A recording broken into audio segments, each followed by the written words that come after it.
Orang sholat itu pasti mendapatkan 5 manfaat ini. Jadi kalau orang sholat tidak mendapatkan 5 ini, atau satu di antara 5, berarti sholatnya ada yang tidak tepat. Bagaimana amalan itu cirinya diterima oleh Allah? Satu, kita ambil contoh sholat.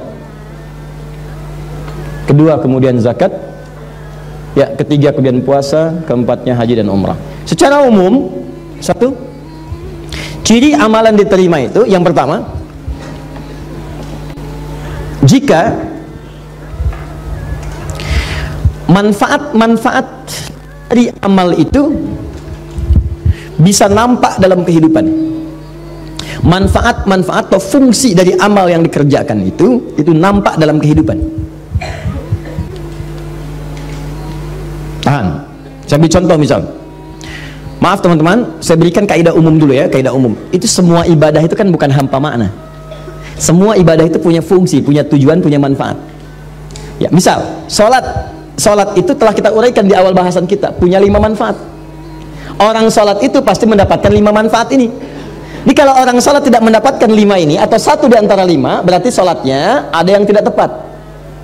Minimal satu di antara 5 mesti dapat. Jadi kalau yang 5 ini apalagi berkumpul dalam diri kita, ini menunjukkan 100% sholat kita diterima oleh Allah Subhanahu wa Ta'ala. Satu di antara 5, alhamdulillah, ada penerimaan dari Allah Subhanahu wa Ta'ala. Yang bahaya itu kalau satu pun dari 5 itu nggak ada yang dapat, maka ada yang salah dalam sholatnya. Ini menandakan belum diterima sholatnya oleh Allah Subhanahu wa Ta'ala. Nah, contoh yang pertama, misalnya Quran surah ke-29 ayat ke-45. Anda hafal salat, Anda hafal ayatnya insyaallah. Innas salata tanha 'anil fahsya. Sungguh solat yang benar itu, demikian cara menerjemahkannya, sungguh solat yang benar itu saat ditunaikan maka dampaknya akan mencegah pelakunya dari 2 sumber keburukan. Jadi sifat dan sikap buruk itu hanya 2 sumbernya. Kalau bukan fahsya itu mungkar. Fahsya itu keburukan yang datang lewat syahwat. Maaf ya, pornografi, porno aksi, LGBT, kata-kata jorok, gambar-gambar yang seperti itu fahsya namanya. Jadi kalau Anda sholat, Anda masih menikmati kata-kata yang kotor, tontonan-tontonan, gosip-gosip yang tidak jelas, gambar-gambar yang erotis, itu fahsya namanya. Jadi kalau orang nggak sholat, kata-katanya kotor, dia nggak sholat. Tapi kalau Anda sholat, tontonannya, ucapannya, pendengarannya menjurus kepada fahsya, ada yang salah dalam sholatnya. Ada yang salah. LGBT, yuk saya ajak Anda sadar lah, yuk, ayo sadar, kembali. Kita doakan, kita bantu jadi manusia yang baik. Ya, jadi manusia yang baik, kita dorong jadi baik. Sayang itu artinya memberikan perhatian supaya sama-sama punya level kebaikan. Jadi kalau merasa kurang baik, jangan dipertahankan keburukan itu.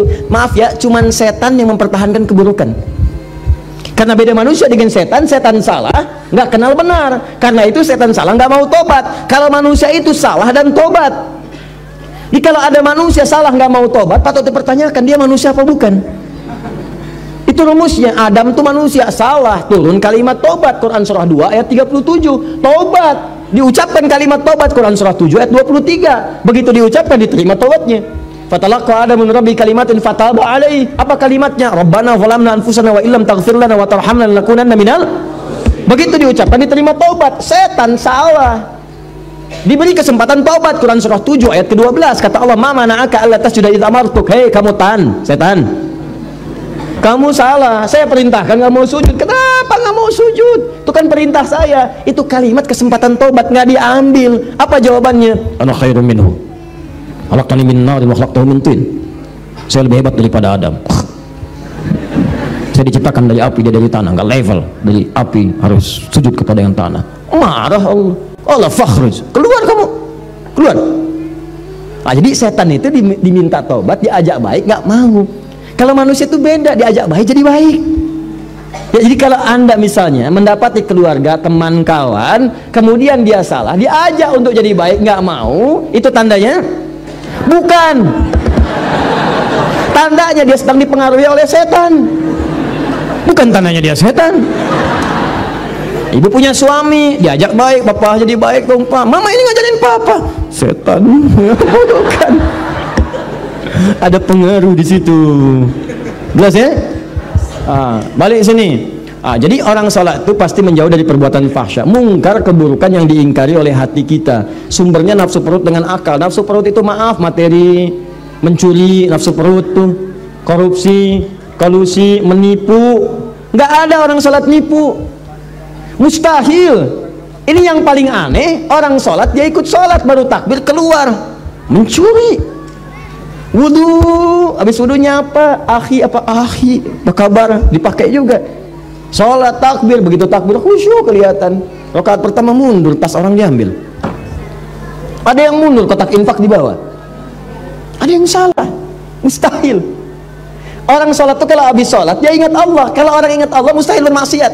Quran surah 4 ayat 103. Fa idza qadaytumus salata fadhkurullah. Kalau sholat kamu selesai, kamu akan ingat Allah. Jadi kalau orang ingat Allah nggak akan maksiat. Anda selesai sholat, pergi ke kantor, ya di musola, pulang ba'da sholat, kembali ke pekerjaan. Maka saat bekerja nggak mungkin maksiat, nggak mungkin, mustahil. Nggak ada tangan mudah menggerakkan, angka bertambah, tanda tangan kwitansi dinambah, cek kosong diisi nggak bener, broker macam-macam, itu mustahil orang sholat demikian, mustahil. Datang duduk, datang orang, Pak ini Pak, tanda tangan, mudah aja, nggak ada. Dia akan lihat, Allah salah ini, maaf Mas saya malu dengan Allah. Kenapa? Tangan saya ini baru dipakai tahiyat, masa kemudian digunakan maksiat? Jari saya jadi tahiyat, nggak akan dipakai untuk maksiat, silahkan ambil. Begitu Anda katakan, itu diceritakan pahala oleh Allah, pahala. Dan ingat ya, pahala itu bukan cuma lahir dalam perintah, tapi larangan. Ketika Anda dikerjakan itu dapat pahala, segera berdoa, ya Allah mohon pertahankan keluarga saya dari perbuatan maksiat, jauhkan dari godaan setan. Jelas ya? Kembalikan. Nah ini cirinya, jadi fahsya mungkar hilang. Nah jadi kalau selama ini Anda ibadah, ciri itu tidak ada yang salah. Zakat, saya cepat, zakat itu ciri penerimaannya jika ada perasaan dalam hati kita sudah tidak loba lagi dengan harta. Ya, tidak loba dengan harta, suka senang berbagi, lebih tepat guna, lebih proporsional, lebih punya visi. Allah kasih saya kebutuhan, ya Allah terima kasih, sebulan 50 juta, ternyata kebutuhan saya cuma 30 juta. Dia evaluasi, berarti yang 20 juta itu bekal saya ke surga. Maka turunlah Quran surah ke-28 ayat 77, paling kiri sebelah bawah.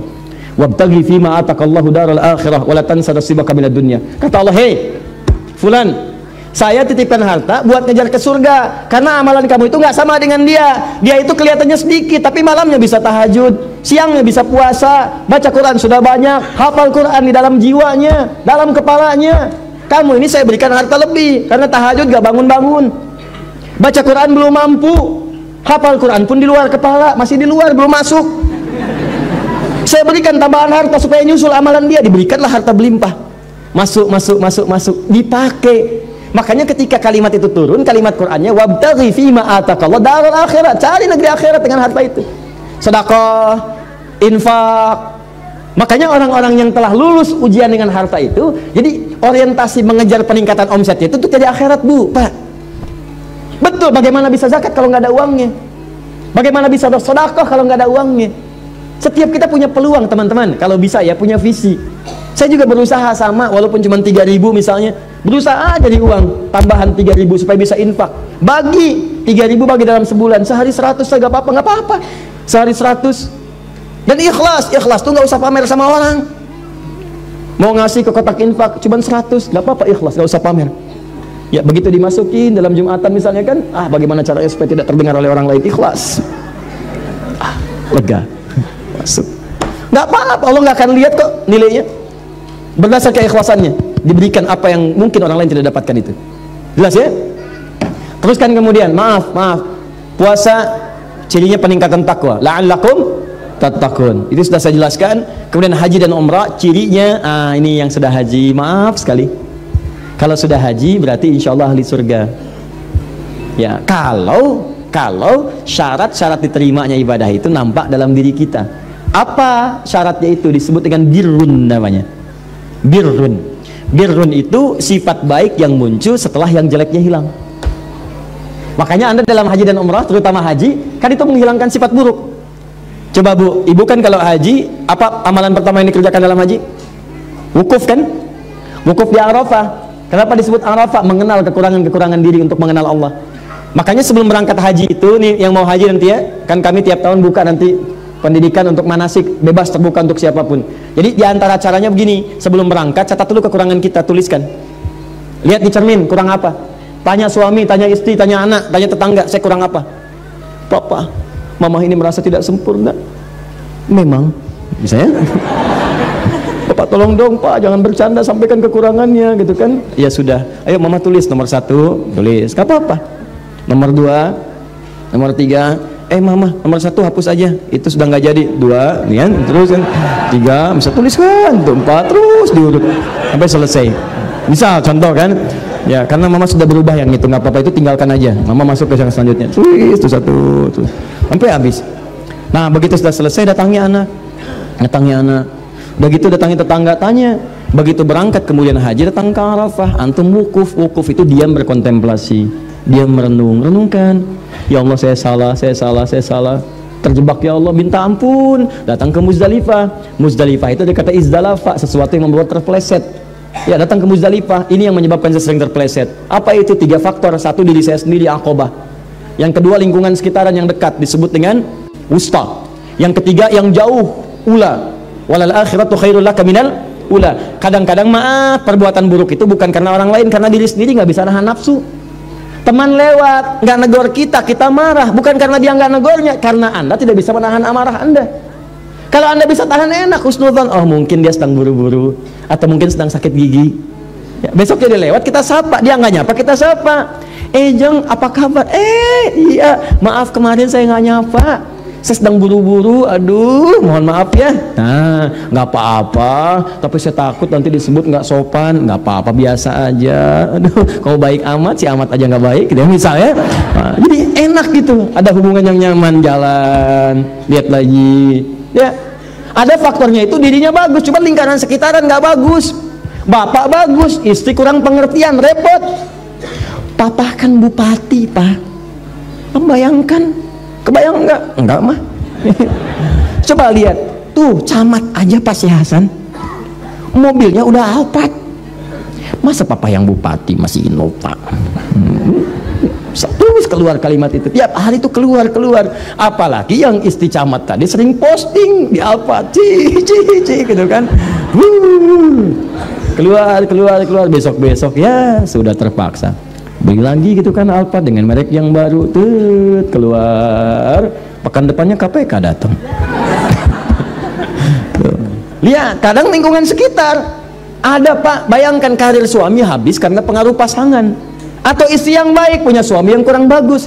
Kan ada orang yang sudah berhasil ya, from $1 to $1 billion company, modal $1 dia menghasilkan jutaan dolar untung, cuman karirnya hancur gara-gara pasangan hidup.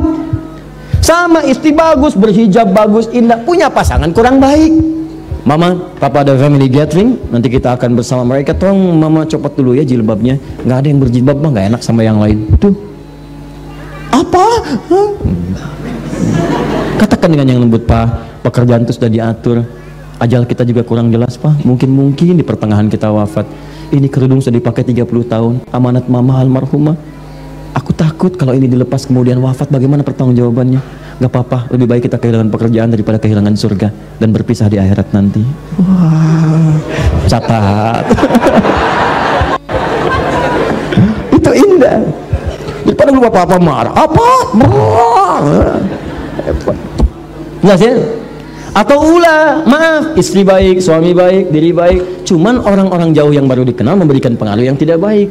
Pindah tugas, begitu pindah tugas ketemu orang-orang nggak baik, baru datang sudah dibawa ke arah pencolongan, pencurian, pemalingan dan sebagainya. Itu yang membuat tidak baik. Nyampe ke sana lempar, begitu nyampe Aqabah, Bismillahirrahmanirrahim, lontar.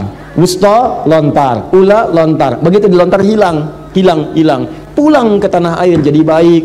Ya, mabrur, baik. Yang merubah yang jelek disebut dengan birun, jeleknya hilang, baiknya muncul. Maaf, marah hilang, sabar muncul. Sombong hilang, tawadhu muncul. Muncul yang baik, hilang yang jeleknya, birun. Melekat dalam diri. Kalau melekat pada diri seseorang disebut mabrur namanya. Mabrur. Maka muncul istilah haji mabrur. Haji mabrur itu bukan haji yang diterima, tapi haji yang bisa merubah perilaku orang itu dari buruk menjadi baik. Makanya orang Arab menyebut haji sifatnya dari kalimat Nabi, haji mabrur. Lekatkan mabrurnya, maksudnya begini, Pak Haji, bukan gelar, karena tidak ada ibadah yang melahirkan gelar. Apa ada kemudian Bapak Hasan sholat, kemudian misalnya infak, misalnya haji, lalu dapat gelar SHI, sholat haji infak, kan nggak ada. Saya belum pernah dengar ada orang sholat sebelum bapak sholat, Ustadz sholat ada hidayat, nggak ada. Silakan cek, nggak ada, biasa saja. Nah, haji pun bukan gelar, haji itu pengingat dari kalimat hajjul mabrur laisa lahul jazaa illal jannah. Haji yang bisa merubah seseorang jadi baik, nggak ada pahala padanya kecuali surga. Maka ketika dia selesai haji, orang Arab mengatakan pada orang yang kadang-kadang kurang komitmen, baru datang ke imigrasi sudah marah-marah, mana koper saya nih, gue dasar Arab, dasar ontak, dasar begini, keluar kalimat yang gak bagus. Kata orang Arab, iya, kata orang Arab, Pak Haji, maksudnya Bapak sudah haji. Jangan keluar lagi kalimat itu, jangan gadaikan surga dengan maksiat yang kemudian tidak seharusnya muncul. Jadi kalau dipanggil Pak Haji, jangan bangga dulu. Saya tuh kalau dipanggil tuh takut saya. Ustadz Haji Adi, astagfirullah, haji saya diterima nggak ya Allah? Diterima nggak? Ini kadang-kadang bangga. Nama Doni, habis haji lewat. Pak Doni lurus saja. Pak Haji Doni,